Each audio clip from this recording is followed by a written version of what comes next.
Today, I'm going to share 5 simple ways to reignite your healing journey.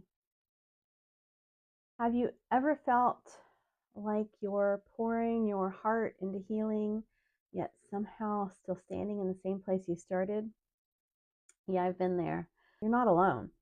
The healing journey, whether it's emotional, physical, or mental, is rarely a straight line. I know we want it to be, but it's rarely a straight line. Instead, it's more like a spiral staircase. You feel like you're going in circles, but you're actually moving upward each time you go in that circle. So it is progress, but you just don't always see it. So as women, we're often our own harshest critics, dismissing small victories while magnifying all of the setbacks that we think we're having. But what if I told you that those insignificant moments are really the foundation for profound transformation?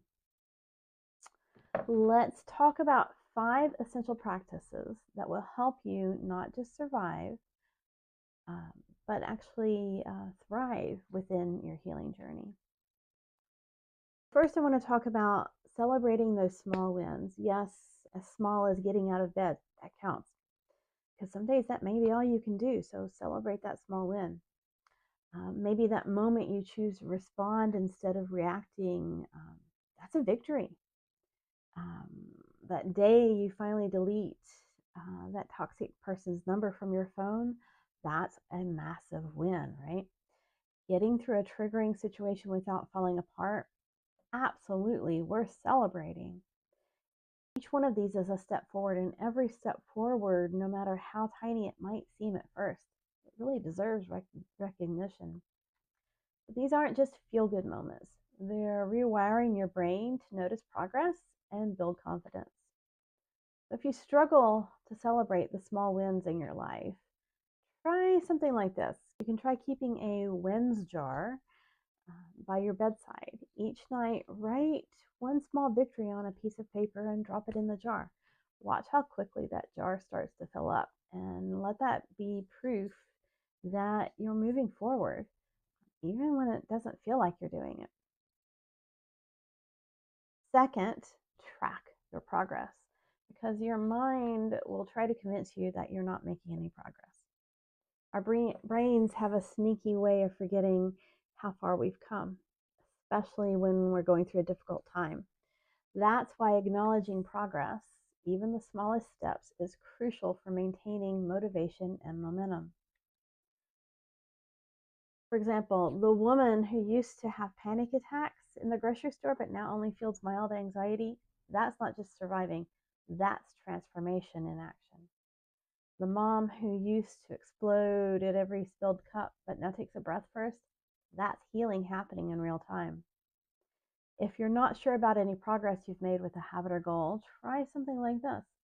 Rate your emotional well-being on a scale of 1 to 10 each day, and write it down. You'll be amazed to notice you'll be amazed at progress as you see it, right? You may start to notice patterns and discover that you can really see the progress in those patterns.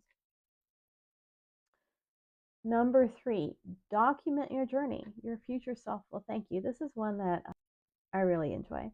There's something magical, really, about looking back and seeing how far you've traveled. Reflection isn't just navel gazing, it's a powerful tool for recognizing patterns, celebrating growth, and setting intentions for what's ahead. Whether you prefer journaling, voice memos, photos, or even simple bullet points on your phone, capturing your experience creates a tangible record of your courage and resilience. As I mentioned, this is a particular favorite of mine. Every time I feel like I'm not making progress, it really helps to look back at where I was maybe 6 months ago or a year ago. Sometimes I go even further back. When I look back through my journals, I can see the changes that I've made and really how far I've come. It's really inspiring when I do that. So if you're struggling with seeing how far you've come in your journey, try starting a journal. It can take a lot of forms. You can take screenshots of encouraging text. You can take selfies of yourself doing activities that bring you peace, or days when you're just feeling really happy.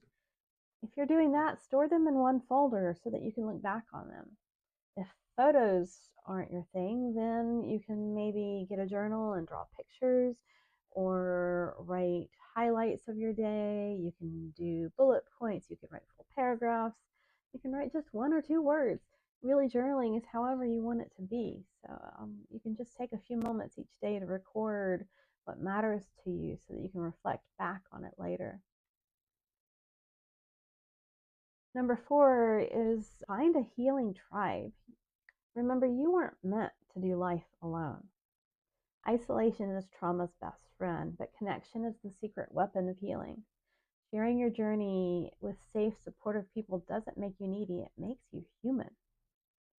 Your tribe might be a therapist, a yoga teacher, a support group like the Women's Circle. And if you're interested in the Women's Circle that I run, you can find out more information at beckymilleryoga.com/TWC. But you also might just have a group of trusted friends um, or an online community of women walking a similar path.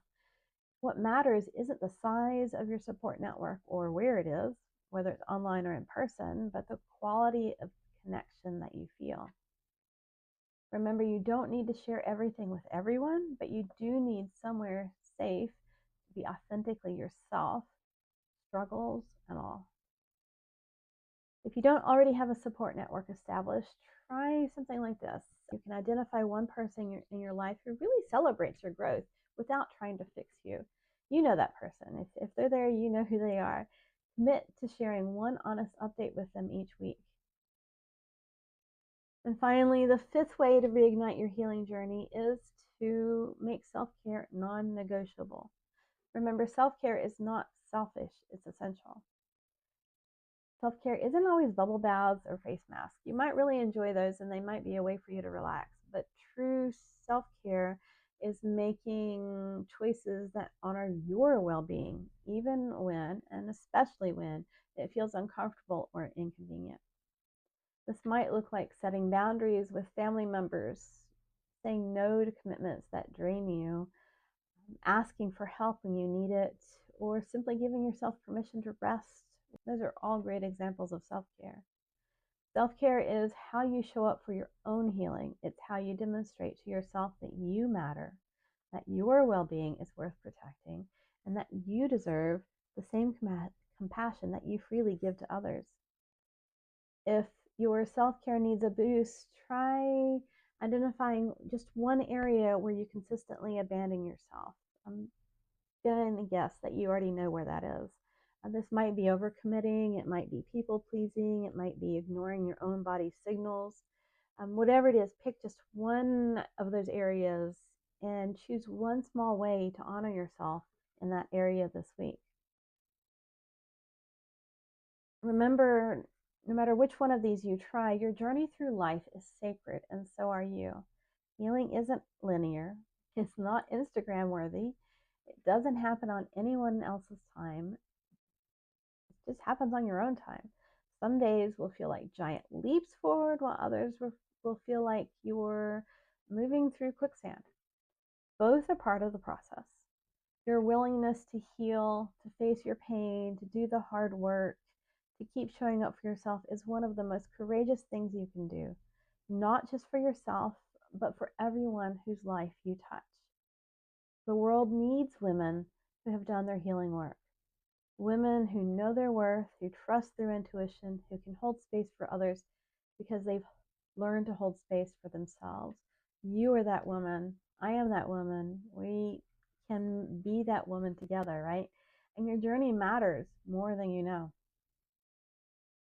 So that's all for today. I would love to hear any comments. Don't forget to like and subscribe for more tips on how to live healthier and happier. Bye for now.